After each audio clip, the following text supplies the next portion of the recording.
coming today. It's a very special day and we're remembering a very special friend. So, thank you for everybody who put in the effort. Thank you especially to our wonderful senior players. Right. Because without them today couldn't have happened. Yep. So can we give 3 cheers to the seniors, please? Get that? Hooray! Get that? Get that? Now, we can't forget our fabulous Dragons here who had a great season. This is the last day of their season, so they're going to have a bit of a boogie afterwards. First though, we have medals here to give out to them. So Janet, Alan's wife, is going to present the medals alongside David, former Sea Point star player of the under-10s and 11s.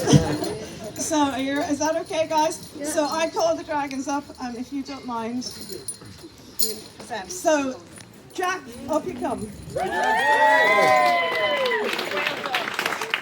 Luke.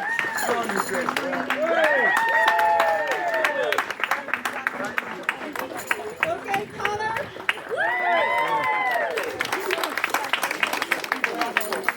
Huey Brophy.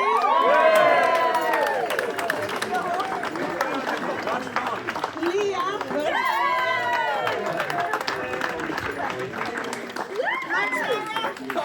Okay, Cathal, you come first.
Cheer, please, for our DJ today, Gordon. And then a very big cheer for our player who's injured. He couldn't play today, but he's after coming on his crutches, Charlie O'Reilly. Our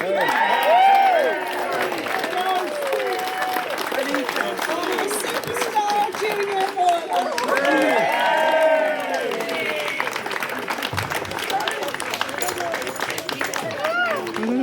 Okay, I'm going to hand the mic over here now to John, who's going to say a few words on behalf of the club. Thanks, John. Good afternoon, everyone. Firstly, I'd like to welcome Janet, daughters Jennifer and Catherine, and Dave, who I've known since 2000s. Was that your year group? Yeah. And a CBC boy as well. You're all very welcome at Sea Point today, along with grandchildren and extended family and friends. So thanks. I had the pleasure of knowing Alan as a member of Sea Point, but also as a member of the referees. Sometimes I would need to remind him that he was in fact a referee when watching matches out here. But he was a terribly passionate lad and great for our club. And sorry about the year you've had. Today is our first moment as a club where we can respectfully celebrate his life and mark his passing with this amazing match. And it would be the type of event he would have been really proud to have been at. So I think it's very fitting. And what a match it was. The Dragons, ye are an incredible team. The club this year won 11 trophies. And it was the 11th trophy, the Ficra Tracy Memorial Trophy that you won last week, that meant the most to this club. So well done.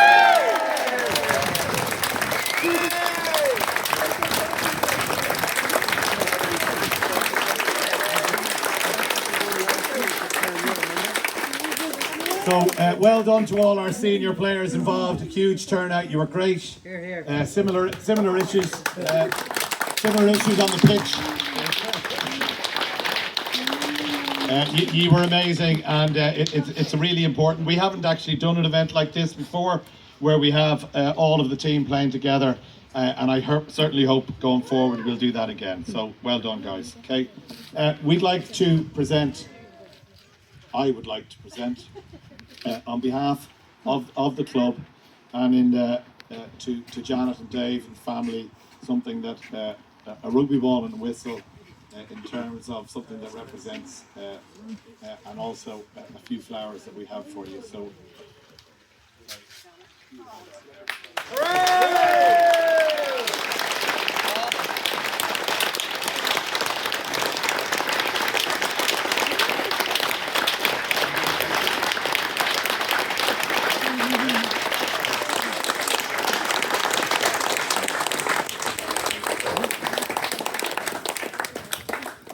I just want to thank you all for your friendship to Alan and support to Alan over a very difficult 5 years. But this club meant everything to him. Alan did not like going out for coffees. I can probably count in one hand in our 37 years that we went out for coffee. But he loved coming down here to meet. You all know who you are, and it was possibly the paper cups he liked. But he enjoyed his cups of coffee down here and his walks and just everything about the club and the all-encompassing and everybody being together and your friendship. And thank you from Jennifer, Catherine, David and I and Connor and Georgie and Ali for your continued love and support. So thank you, and it's been a lovely event. Thank you.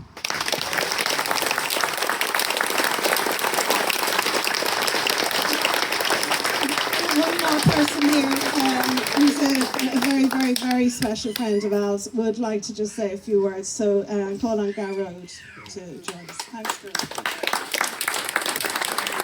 Good morning, everybody, and it's great to see such big numbers here. I think it's beyond our wildest expectations. So I think that's a great tribute to Alan. Joanne was kind enough to ask me to say a few words about Alan, our friend. I'm slightly conflicted because obviously I could pay a tribute to our late lamented clubmate here, or I could possibly talk about the Alan I got to know travelling to matches up and down the country, but that maybe is another story. I think just want to start by paying tribute, I think, to our fabulous Dragons again. You know, the club is so proud of the achievements, and your great achievements last week. So I think really one more for the Dragons.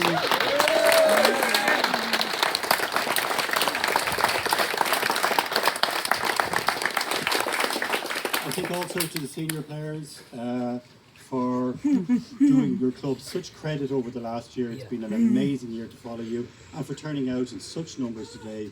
Really appreciate that. So thanks, guys. For that.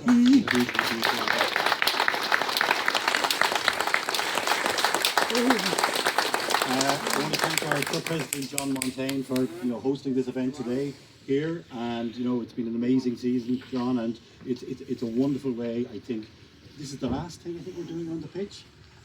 For those who don't know, pitch number 1 is going to be ripped up after this match. The damage that was done during the match out there a short while ago.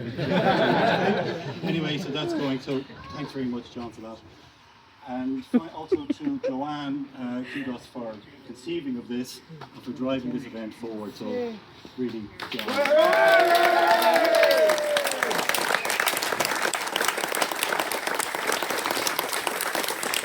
I first met Alan down here at Sea Point Rugby Club, where David was playing on the class of 2000.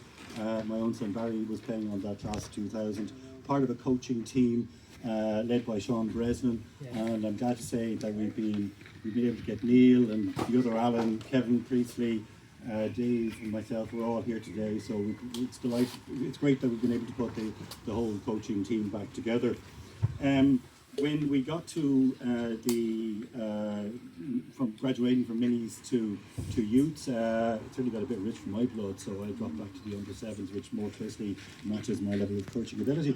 Alan decided to graduate on to be a referee, and he was hugely proud of being a referee, and he was hugely proud of being the one of the the Sea Point Brotherhood of referees, John and his brother Brian, John Kerr, who's there, and the others as well. And I know there's some other referees from the Leinster branch here today, and it's really great to see you, and thanks for turning up. I kid you not, he carried his ref cards with him everywhere. He pulled them out and give you a card.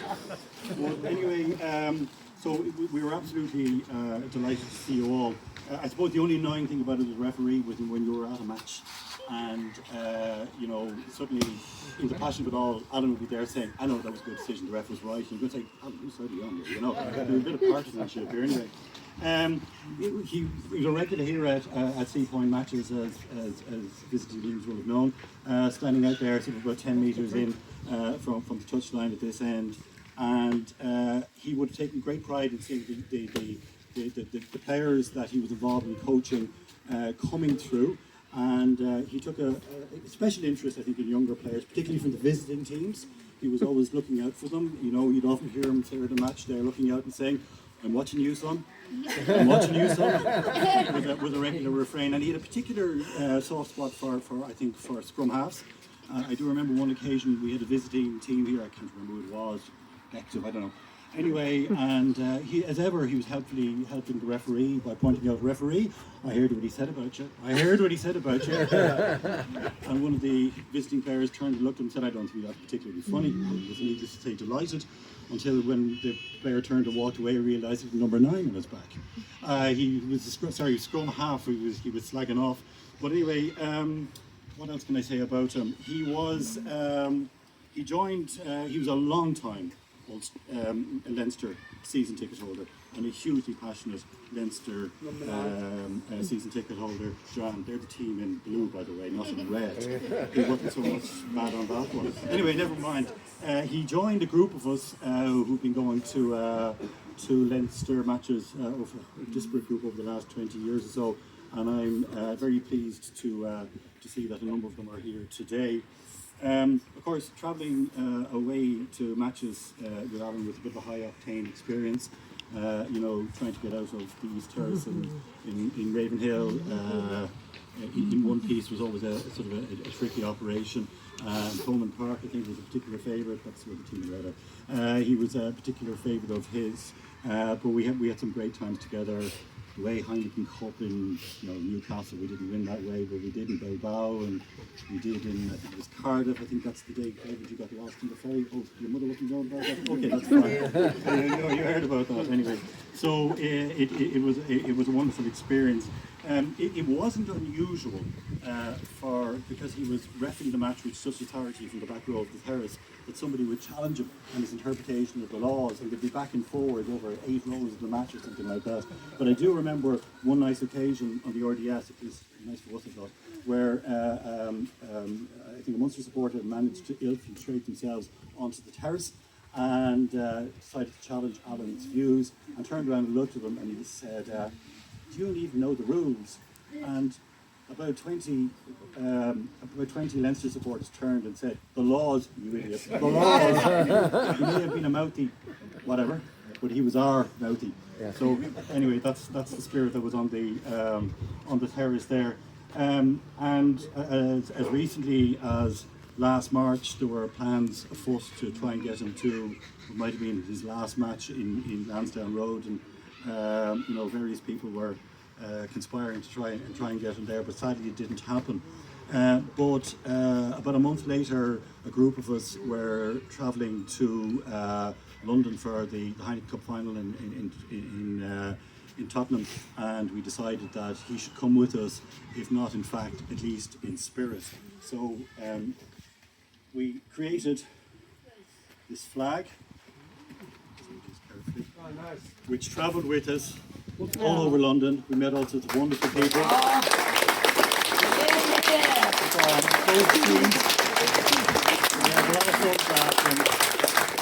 It's come to a few other matches since then.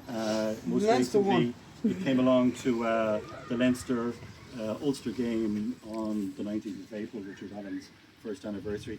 So, Janet, I'd like you to have this and take this.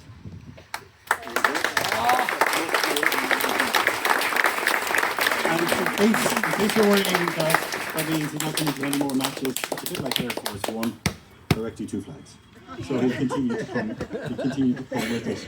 Now, as a group, we got together on the in Lansdowne Road that day to take a group photograph with the flag, and we thought you'd like a copy. So Tiago, there you go. So.